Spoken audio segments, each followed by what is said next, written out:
finanzas públicas. Así que sin más, bienvenida Ale y muchas gracias. Muchísimas gracias, Nadia.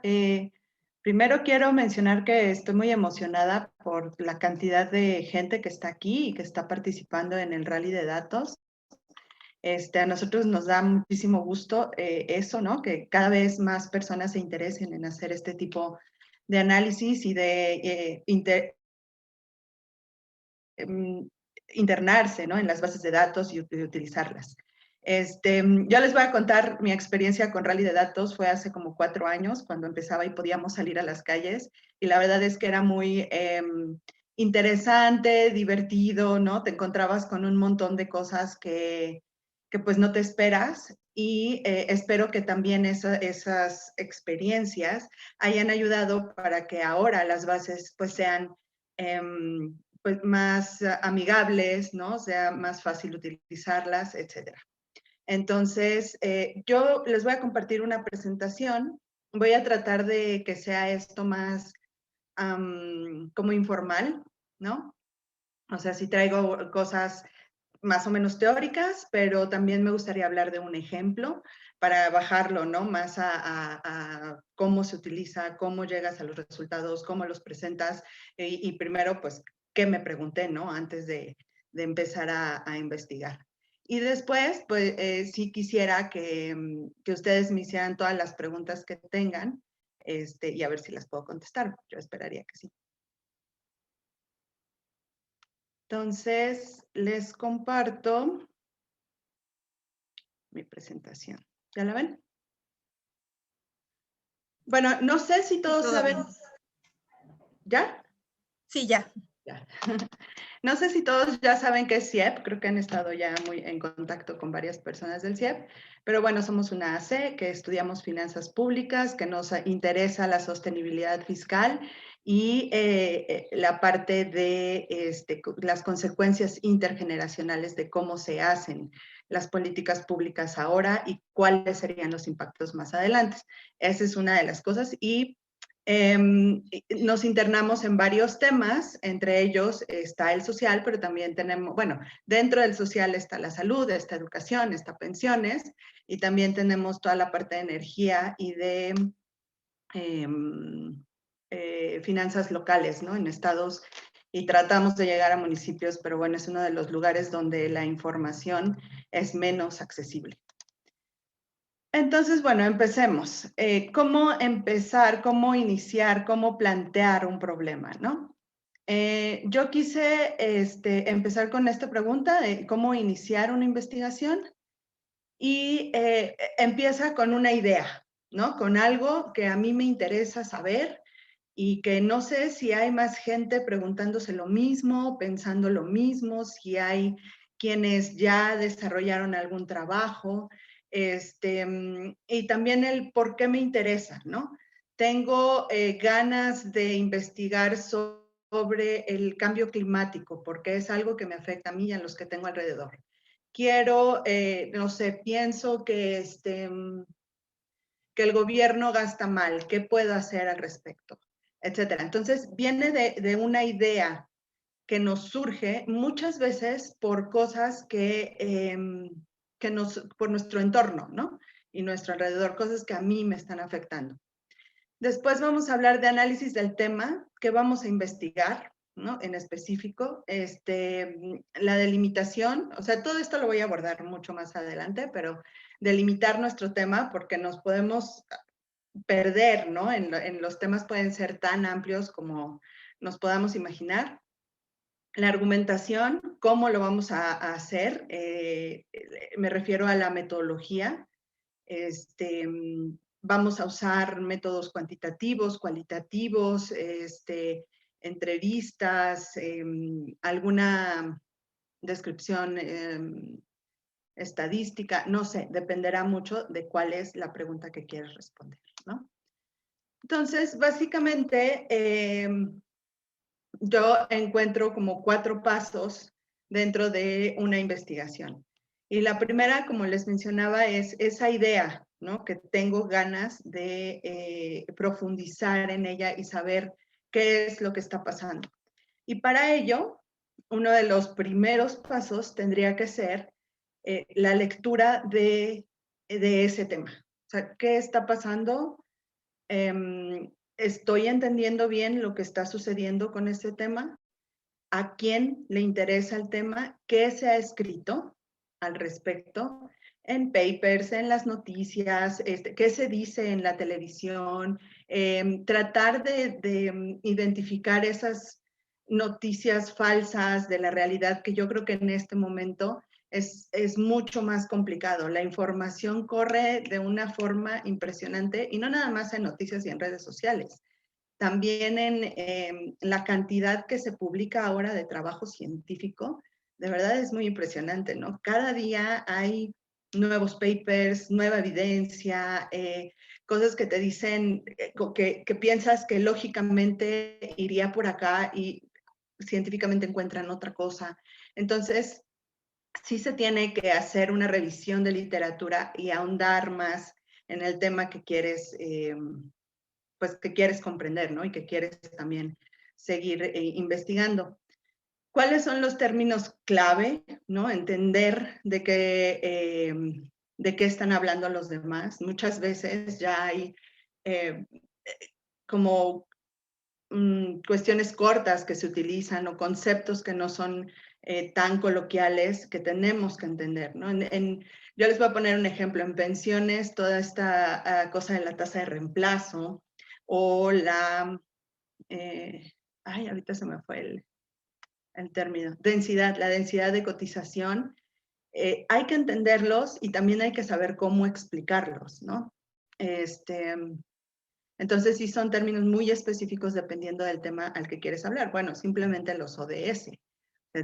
Cuando llegas con alguien que no está dentro del tema y le dices, no, pues los ODS es esto y el otro, te va a decir, bueno, explícame primero qué es un ODS. Y al final de entender cuál es ese tema, de entender mejor esa idea que ya tenías, tienes que plantearte cuál es la pregunta o el problema que quieres abordar dentro de esta investigación. Y a partir de ahí hacer una planeación, ¿no? ¿Cómo lo voy a investigar? ¿Cuándo? Etcétera. Pero eso lo dejamos un poquito al lado. Nos vamos a ir, esta es la parte que ya les expliqué, y nos vamos a ir al planteamiento del problema o la pregunta en realidad que quieres contestar con tu investigación. Entonces, bueno, el problema, el planteamiento del problema, la pregunta, pues es el asunto central que quieres investigar, que quieres contestar, ¿no? Que quieres dar elementos para que pues otras personas se interesen en lo mismo o simplemente para tú contestar las preguntas que tienes al respecto, ¿no? Y esta pregunta debe ser la base de estudio de toda tu investigación. Entonces, hay como 4 cosas a las que les tienes que poner atención para plantear esta pregunta. La primera es, pues, el tema que vas a abordar, los antecedentes, que es un poco lo que ya platicamos. La justificación, este es bien importante porque dependiendo de cuál es el objetivo de tu investigación, o sea, porque puede ser algo que quieres publicar, puede ser algo que quieres que tenga incidencia en tomadores de decisiones, ¿no? Puede ser algo para graduarte de una maestría o de un doctorado, o simplemente algo que quieres que llegue a más gente, ¿no? Que quieres que lo entienda así como tú lo estás entendiendo. Entonces, dependiendo de esos objetivos, pues tienes que preguntarte, ¿mi tema es pertinente? ¿Mi tema es relevante? ¿Está en la coyuntura? ¿No? Sobre todo si quieres que tenga incidencia en tomadores de decisiones y quieres que a la gente le interese, es mejor que ese tema esté en la coyuntura, esté en los medios, esté como en la cabeza de todo mundo, ¿no? Y que tiene que ver con la pertinencia y la relevancia, pues no necesariamente tiene que llegar a tomadores de decisiones, ¿no? Pudiéramos estar hablando de temas como de más largo plazo, o de la medición de la pobreza, o de cuestiones más teóricas, que no necesariamente van a llegar directamente a tomadores de decisiones, pero sí sientan precedentes o sí nos funcionan para hacer investigación en academia o para graduarte de algún grado, ¿no?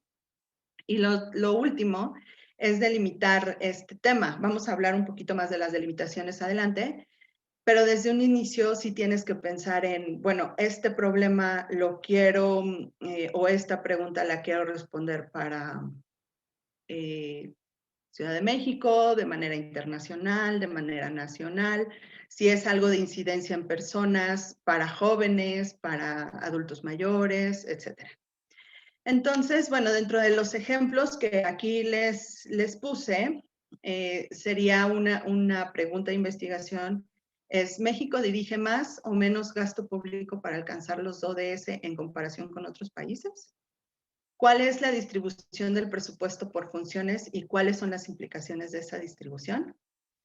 Y cómo incide en la población el nivel de gasto social. Son ejemplos. Si se fijan, bueno, hay una pregunta que quiero resolver, ¿no? Sobre el gasto público. El primero tiene una delimitación internacional. Dice, en otros países, ¿cuántos países? No se sabe, pero bueno. Eso es parte de los siguientes pasos que hay que establecer. Y creo que estas preguntas pues también cumplen con la justificación de, pues son pertinentes porque estamos hablando de gasto que va a alcanzar esas metas que se han impuesto dentro de los ODS, ¿no? En estos compromisos que se han adquirido como país. Bueno, voy a seguir. Si alguien tiene una duda, interrúmpanme, no tengo ningún problema, o si se quieren esperar también. Entonces, vamos a hablar de la delimitación del tema o del problema, pregunta. Tenemos que pensar en una delimitación geográfica, ¿no? Como les decía, vamos a hablar de la Ciudad de México, vamos a hablar de nacional, vamos a hablar internacional, vamos a hablar de regiones, de algunos estados, ¿no? Eso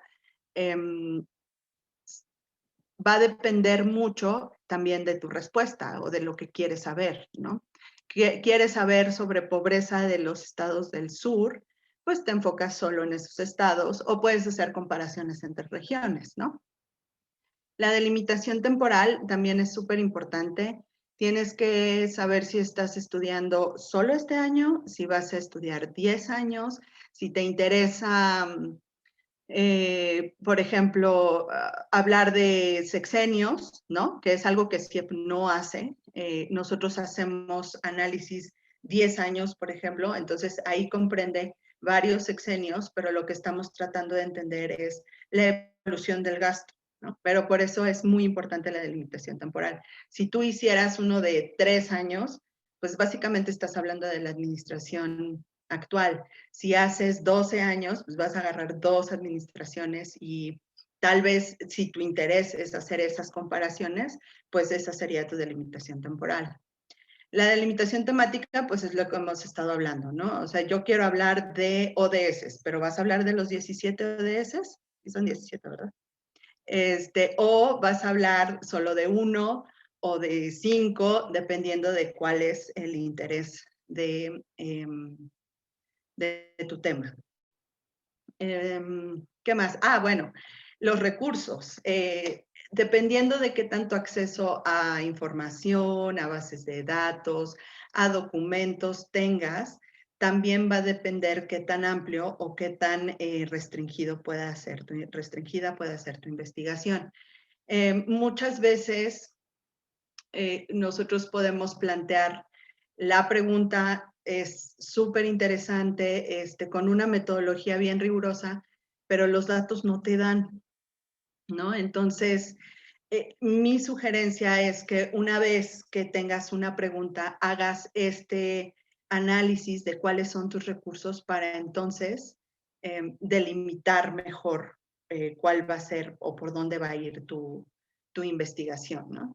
Muchas veces creemos que el acceso a los datos puede ser más fácil o suponemos que alguna institución podría darnos la información, pero hay veces que te topas con pared y eso lo tienes que incorporar, ¿no? en tu investigación. Lo bueno es que ahorita hay mucho más información que hace, ya te digo, 10, 15 años y eso hay que aprovecharlo bastante. Tu argumentación, ¿no? Vamos a ver, nosotros queremos hacer, o por lo general, lo mejor es hacer una investigación basada en evidencia. Aquí nos sirve mucho lo que ya se ha hecho antes, ¿no? Hacer todas las citas de la información que nos va a servir para darle esta base a nuestra investigación y que a partir de ahí, con la metodología que elijamos, podamos dar valor agregado a eso que ya se había dicho antes o responder las preguntas específicas que nos estamos haciendo para esta investigación. Entonces, aquí habría que abordar cómo vamos a analizar esa información, ¿no? ¿Qué queremos hacer? Comparación internacional, comparación entre estados, estadística descriptiva. Queremos, digo, yo soy economista, entonces queremos meter econometría, hacer algún modelo de regresión, hacer un, no sé, modelo de equilibrio general, que eso ya es, pues casi para tesis doctoral, ¿no? Pero es encontrar la metodología que más se ajusta a lo que tú quieres responder. Si lo que, mi pregunta es como la que puse hace rato, ¿no? ¿Qué tanto gasta México en ODS comparado con otros países? Pues es una comparación internacional, obtienes cuánto gasta cada uno de los países donde encuentres información y haces una comparación. Lo tienes que hacer, no sé, pasar todo a dólares o a una medida que sea homogénea entre todos para poder hacer esas comparaciones. Y a eso se refiere a qué argumentos y a qué metodología vas a utilizar en tu investigación. Y finalmente, perdón, antes de pasarme a los resultados, contar la historia es muy importante. No se trata solo de responder a sí o no, ¿no? A mi pregunta, o sí, México gasta 3 veces menos que los países de la OCDE, por decir, sino qué pasa, por qué México gasta menos, qué implica que gaste menos, qué pasa con los compromisos que se adquirieron a nivel internacional, qué sucede con tal vez cada uno o con los ODS que elegiste investigar, etcétera. Entonces, también tenemos que estructurar una historia, decir desde un inicio cuál fue mi motivación para meterme a este tema, cuál fue mi pregunta de investigación. Esta es la manera en la que yo estudié, ¿no? Esa pregunta. Y al final te quiero contar todo esto para llegar a los resultados. Y los resultados, pues, son bien importantes, ¿no? O sea, tú vas a atrapar a tu lector a través de esos resultados. Entonces, contar la historia y decir cuáles son mis resultados principales es súper importante para tu investigación. ¿Cómo lo presento? Como te decía, va a depender mucho de cuál es tu objetivo. Si quieres tener incidencia en tomadores de decisiones, pues ellos lo más probable es que no se lean un artículo de 20 hojas, ¿no? Vas a tener que hacer un resumen ejecutivo, las cuestiones visuales ayudan mucho, que es lo que ustedes están haciendo en el rally, ¿no? Infografías, GIFs, incluso videos, ¿no? Tratando de explicar y de poner esta motivación y emoción sobre el tema. Eso ayuda mucho para que tus resultados lleguen a más gente, ¿no? Y sobre todo lleguen al público objetivo que tú estás, que tú tienes en la mira, pues, para tu investigación. No sé si hasta aquí tengan preguntas, comentarios. Ay, espérenme que ya me hice bolas. ¿Nada? Me parece que no, Ale. ¿No? Todavía no. A ver. Perfecto. Bueno, entonces me voy a pasar tantito a un ejemplo y después de ahí, si ustedes nos quieren platicar, pues en lo que llevan del rally, ¿no? ¿Cómo han ustedes puesto estas preguntas a contestar, etcétera? Bueno, el ejemplo. Aquí voy a hablar del gasto en pensiones, ¿no? Y cuáles son, bueno, tengo aquí la pregunta de investigación. ¿Cuánto se gastará en pensiones en 2021 y cuáles son las implicaciones de este gasto para avanzar en los ODS? Ok. Antes de tener esta pregunta, yo me fui a otros documentos que me hablan sobre gasto en pensiones y sobre ODS, ¿no? Entonces, lo primero que encontré fue que el gasto en pensiones crece entre 5 y 7% promedio anual. Y este crecimiento se da porque hay una transición demográfica principalmente. ¿Qué es la transición demográfica? Bueno, es cuando la población se está haciendo más vieja. Eso quiere decir que con el tiempo va a haber más adultos mayores que personas en edad de trabajar.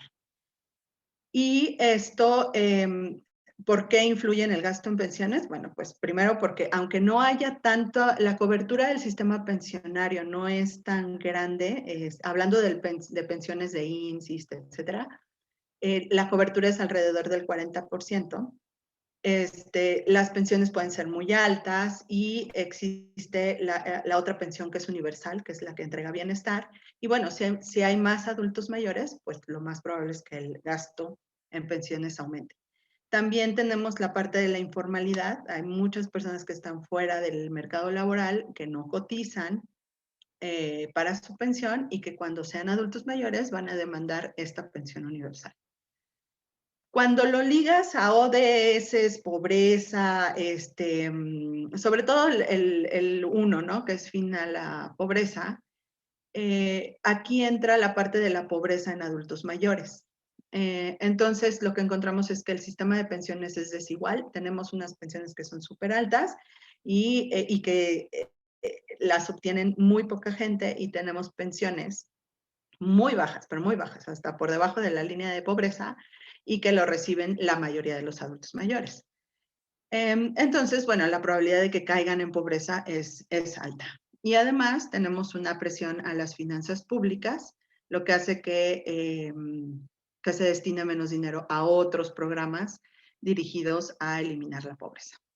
Ok, entonces, bueno, esta va a ser mi investigación. Yo quiero saber cuánto se gasta en pensiones para 2021 y cuáles son las implicaciones para los ODS.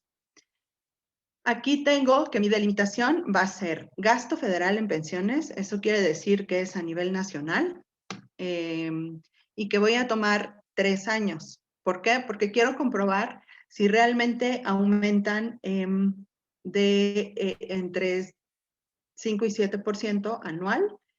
Y entonces voy a tomar mis datos, que son la cuenta pública 2019, el PEF 2020 y el PPF 2021. Aquí también pueden ver mis resultados. Ay, perdón. Aquí vemos que efectivamente el aumento entre el 20 y el 21 fue de 5.9%, que se está gastando 4.9, casi 5% del PIB en pensiones. Esto quiere decir que es 1 de cada 5 pesos del presupuesto va a pagar a pensión, va a parar a pensiones, ¿no? Y bueno, esto, la distribución que es por instituciones, que no está directamente relacionada con mi pregunta. Bueno, podríamos tener que, por ejemplo, estas no contributivas son las pensiones que van a adultos mayores que no tienen pensión, ¿no? Y que les dan, creo que 2.500 pesos bimestrales, y cuando esto lo comparas con la línea de pobreza, pues ves que apenas supera la línea de pobreza más baja. Y finalmente, ¿cuáles son las implicaciones? Pues bueno, aquí en esta gráfica les estoy mostrando el gasto público per cápita en pensiones. y vemos cuánto sería una pensión al año por persona si fueran del IMSS, del ISSSTE, otros son Pemex, CFE, Luz y Fuerza, y la última es la pensión de bienestar. Entonces, bueno, estás viendo, la desigualdad es enorme. Lo que les mencionaba de la reducción del espacio fiscal, lo que hace, esto quiere decir que entre más aumente el gasto en pensiones, menos espacio va a haber para hacer políticas públicas dirigidas a reducir pobreza principalmente, pero también para salud, también para educación, para, ¿no? Muchos temas. La insuficiencia de la pensión para adultos mayores es súper importante porque van a caer en pobreza y de hecho también se puede ver que casi el 30% de los adultos mayores siguen trabajando porque no les alcanza para vivir la pensión que están recibiendo. Y bueno, los retos es encontrar información del número de pensionados, que no hay como una base de datos que te diga tantos pensionados del IMSS, del ISSSTE, de Pemex, de CFE. Sí hay para IMSS y ISSSTE, sí se pueden identificar en los anuarios estadísticos, pero para las demás instituciones, sobre todo Pemex, CFE, Luz y Fuerza, es súper complicado, entonces hay que ir a informes, ¿no? Que es donde te van más o menos mencionando cuánta gente está recibiendo estas pensiones. Ale, tenemos 2 preguntas. Si quieres te las leo. Son sí. referente a, bueno, Diego Cocón pregunta, extensión aproximada del documento o duración del video. Y Raúl Mondragón, ¿cuál sería la mejor forma de presentación? Creo que las podemos resumir a, que si nos puedes contar como la experiencia de CIEP, de cómo ustedes plantean en primera instancia su documento de investigación y posteriormente cómo este documento de investigación o esta investigación la pueden difundir o la dan a conocer a través de diferentes elementos como gráficas, videos, infografías, etcétera. Claro que sí. Mira, voy a dejar de compartir y les platico con mucho gusto. Miren, nosotros tenemos varios productos en CIEP, pero el principal es un boletín que sacamos cada semana, cada 2 semanas, que todos los investigadores hacemos. ¿Cómo empieza? Empieza en el marco de un tema, ¿no? Hay investigadores por tema, entonces tenemos ese tema como asignado y vamos haciendo preguntas que pueden estar relacionadas o no entre ellas, y a partir de ahí decimos, vamos a sacar un boletín. Un boletín es un documento de 4 o 5 hojas máximo, donde tenemos, lo primerito que tenemos en el boletín es el mensaje principal, ¿no? ¿Qué es lo que queremos que lea la persona primero y que se enganche para que entonces lea las 4 o 5 páginas siguientes? Eso a nosotros nos ha dado mucho resultado para que las personas de todas las edades se interesen en el trabajo del CIEP. Sin embargo, también tenemos unas cosas que se llaman como documentos de política, que son un poquito más largos, donde das más argumentos,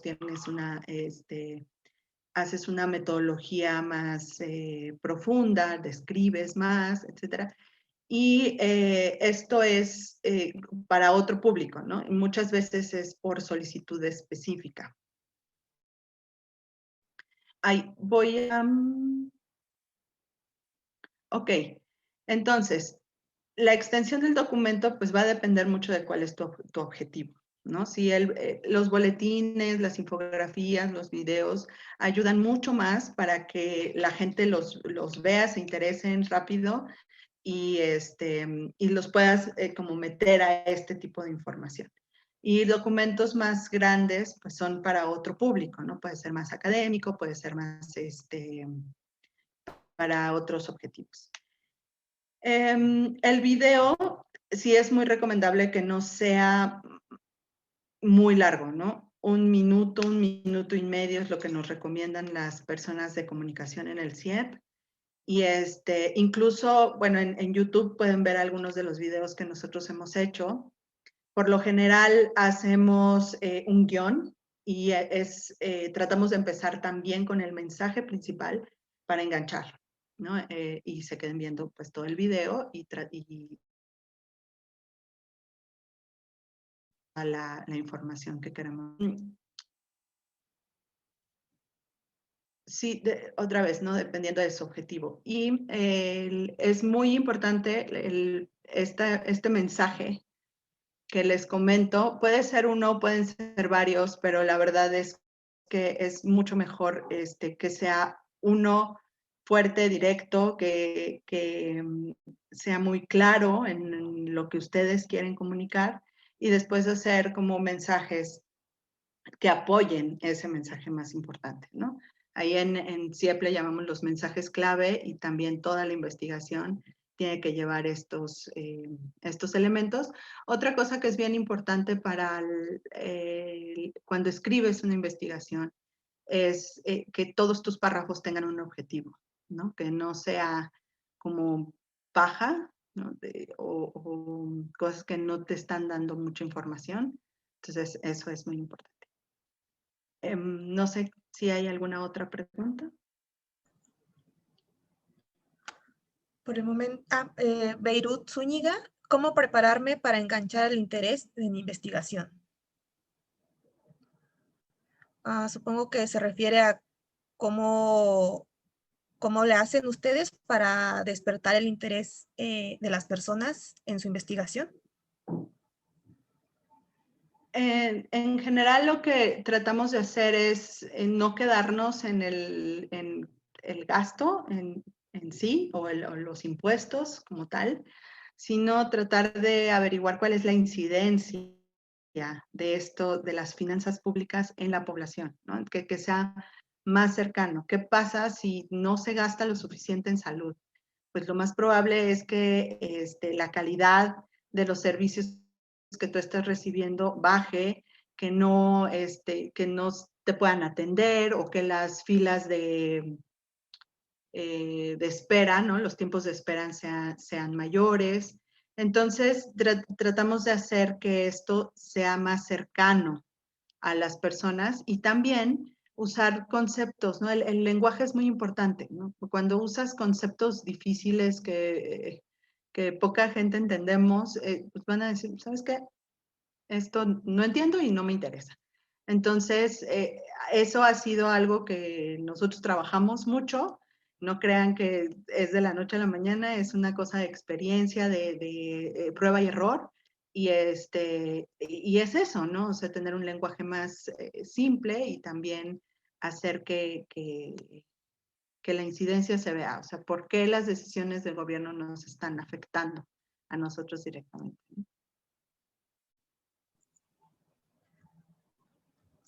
No hay más preguntas. Si quieres, continuamos con la presentación. No, ya terminé. Perfecto. Por eso ya dejé Okay. de presentar, pero bueno, aquí estoy para cualquier otra pregunta. O si alguien nos quiere compartir cómo han planteado su pregunta, ¿no? Para las infografías y el análisis que ustedes están haciendo.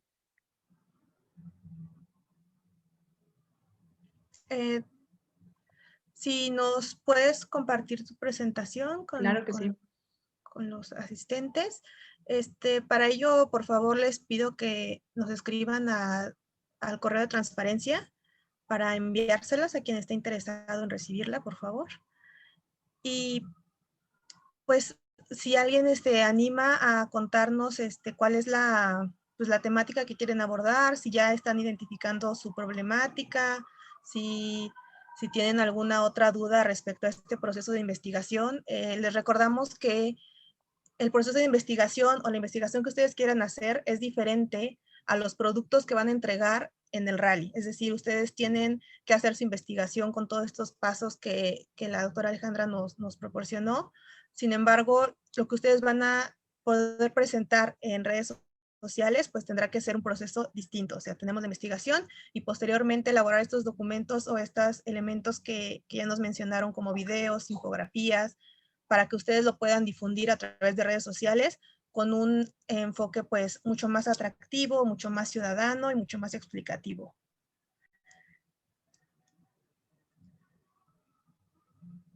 Si alguien quiere por ahí levantar la mano, contarnos cómo van con sus investigaciones.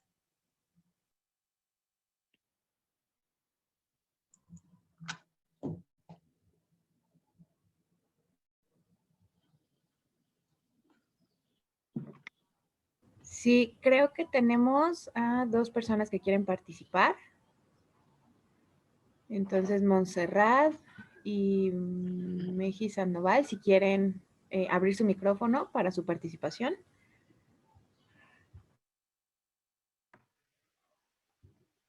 Hola, buenas tardes. Soy Mexi Sandoval. Bueno, primero que nada, muchas gracias por la plática, súper interesante. Y quisiera preguntar, en realidad la presentación cumplió su fin conmigo, por lo menos porque sí que me enganchó el tema de, pues de jubilaciones y pensiones. Y yo lo que quería preguntar es un poco más sobre el tema, fuera digamos, para el objetivo con el que estamos aquí hoy. Yo tenía entendido que hace un par de años la ley de jubilaciones específicamente cambió de tal suerte que hoy, y bueno, aquí me disculpo, estoy intentando aprovechar, disipar mis dudas, yo tenía entendido que a partir de cierto año las pensiones y las jubilaciones iban a ser solamente las contribuciones que cada uno de nosotros daba. Y las pensiones y las jubilaciones se limitan más como para pues la generación de nuestros papás, ¿no?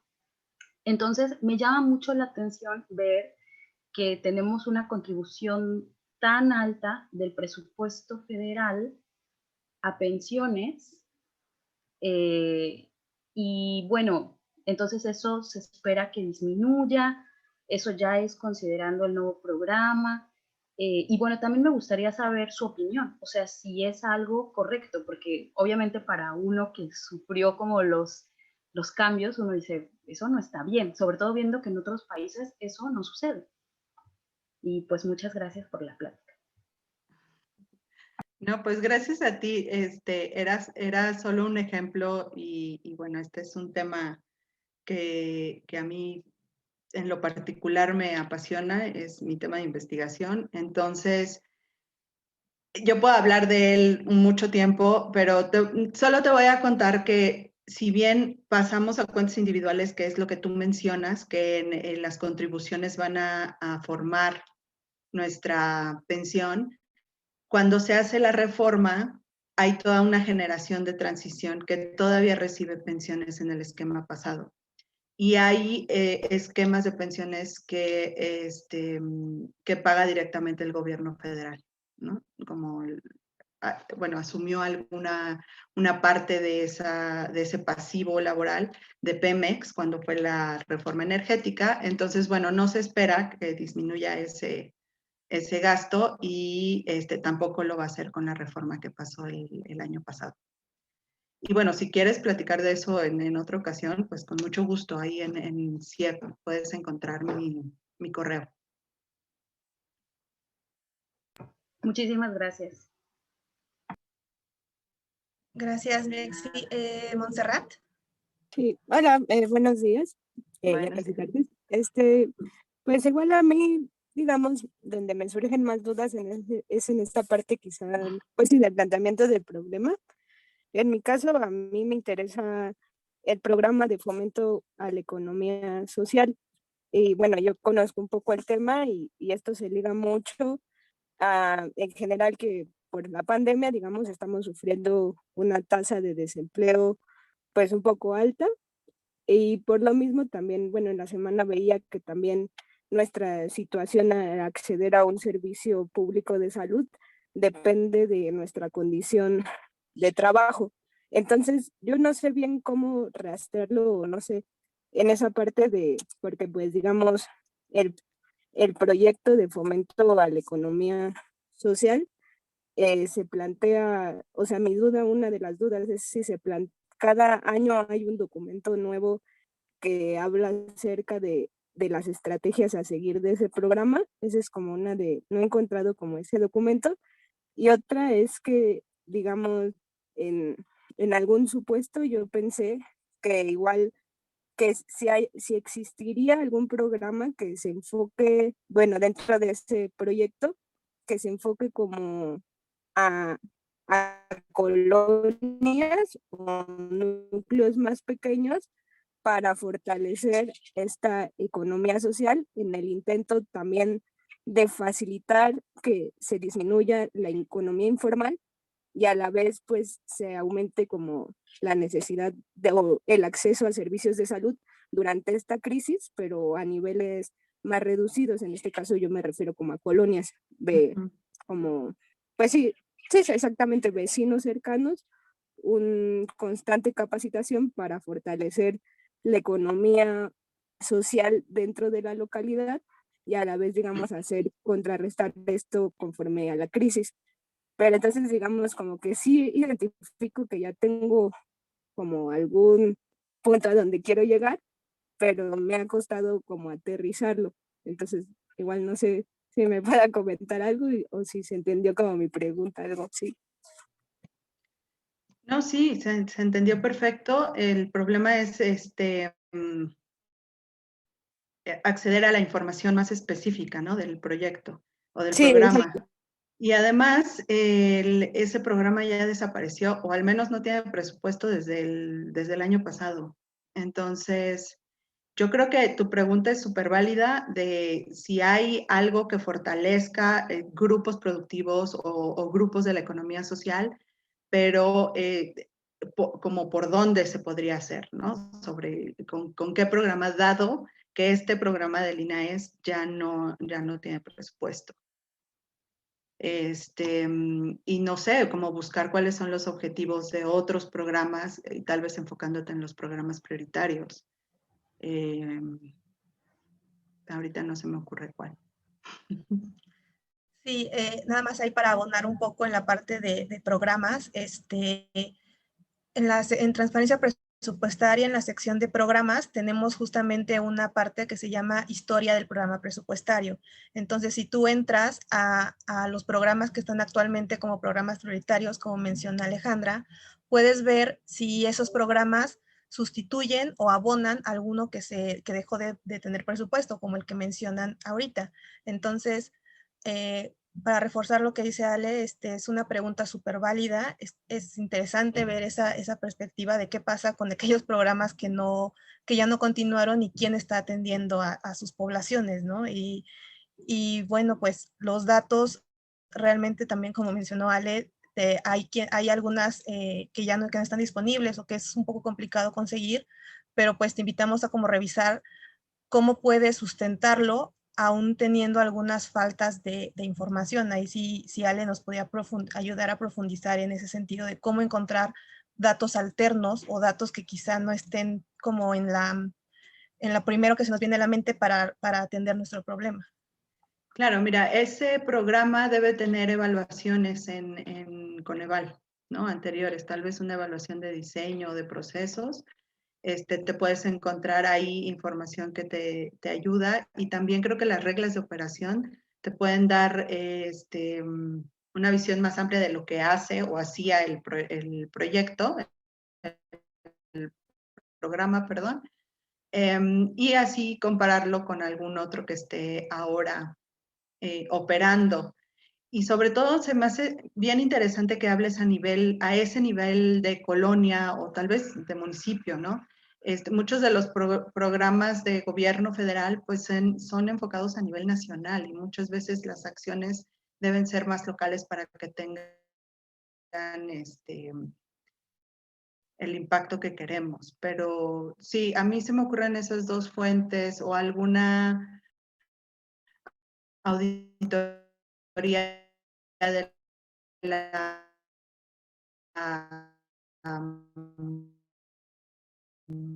Auditoría Superior de la Federación que se haya hecho este. Y bueno, tenemos tiempo de una última pregunta, Ale. Si quieres te la leo, que la tenemos en el chat.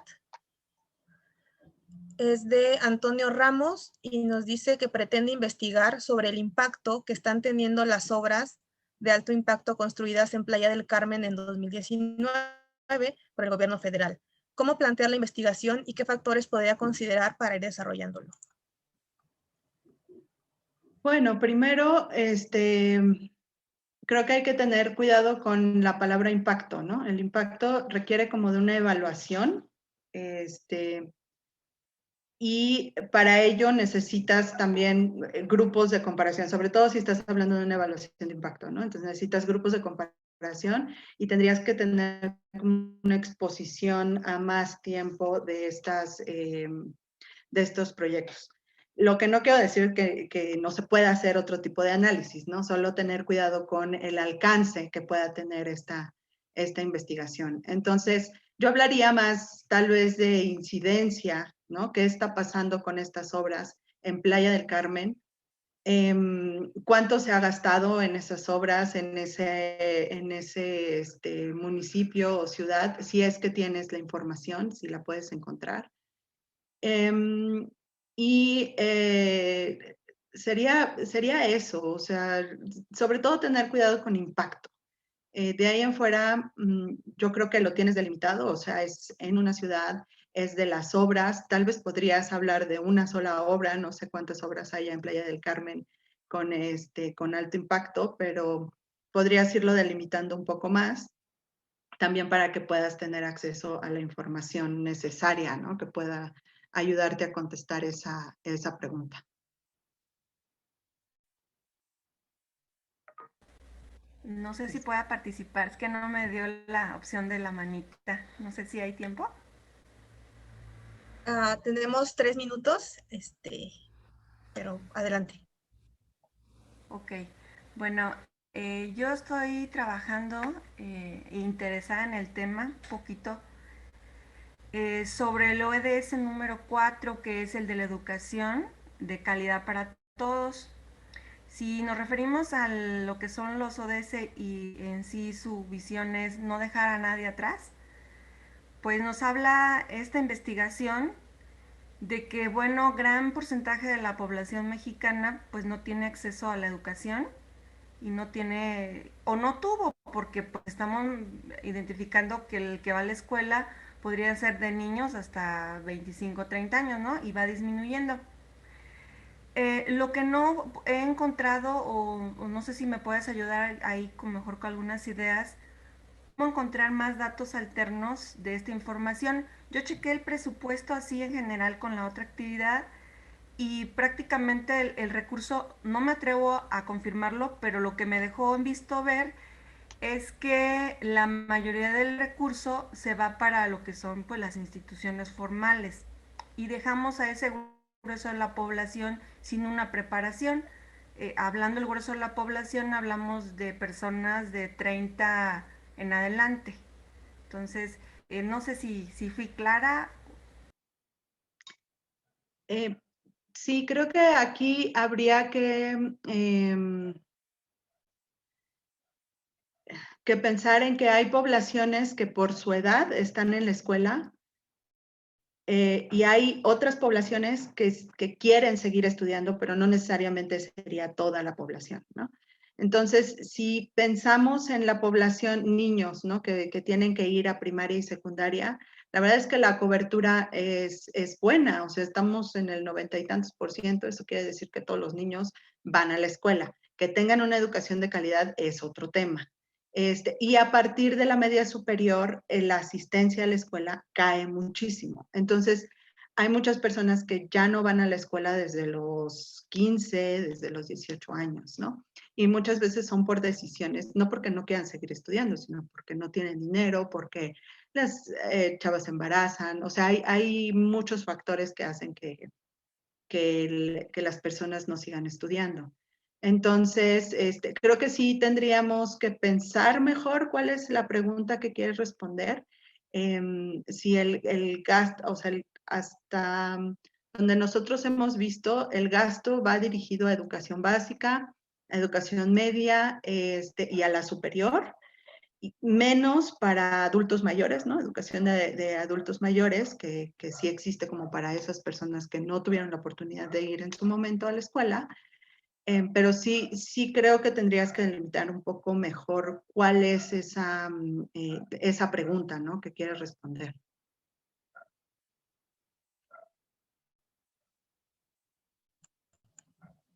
Sí, ahí también nada más te recomendamos igual entrar a la parte de programas de transparencia presupuestaria. Igual ya encuentras los programas que se están yendo hacia educación y pues qué enfoque tienen y cuáles son sus poblaciones objetivo, porque tal vez eso te pueda ayudar a identificar mejor tu problemática, delimitarla mejor, pues viendo hacia las poblaciones que tienen estos programas y en cuáles están tal vez menos desprotegidas o quizá donde se duplican y ese tipo de cosas.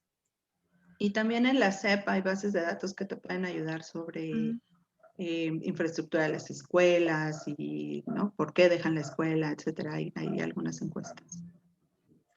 Y bueno, muchas gracias, Ale, por la presentación, por la ayuda a nuestros participantes.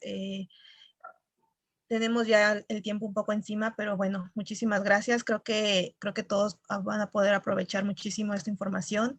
Si nos puedes compartir tu presentación para enviárselas a quienes los están solicitando, y pues agradecerte muchísimo a ti, a todo el equipo del CIEP, no nada más por la presentación, sino por todo su trabajo. Estoy segura que en la página del CIEP van a encontrar muchísima inspiración respecto a las investigaciones que hacen y cuál es el enfoque que le dan, cómo la muestran. En las redes sociales de CIEP igual pueden entrar y ver las infografías que ellos manejan y bueno, toda su experiencia. Y muchísimas gracias, Ale. No, muchísimas gracias a ustedes y ánimo, que les vaya muy bien en el rally, explorando datos, y ya saben, pues, me da mucho gusto que estén participando. Hasta luego. Gracias.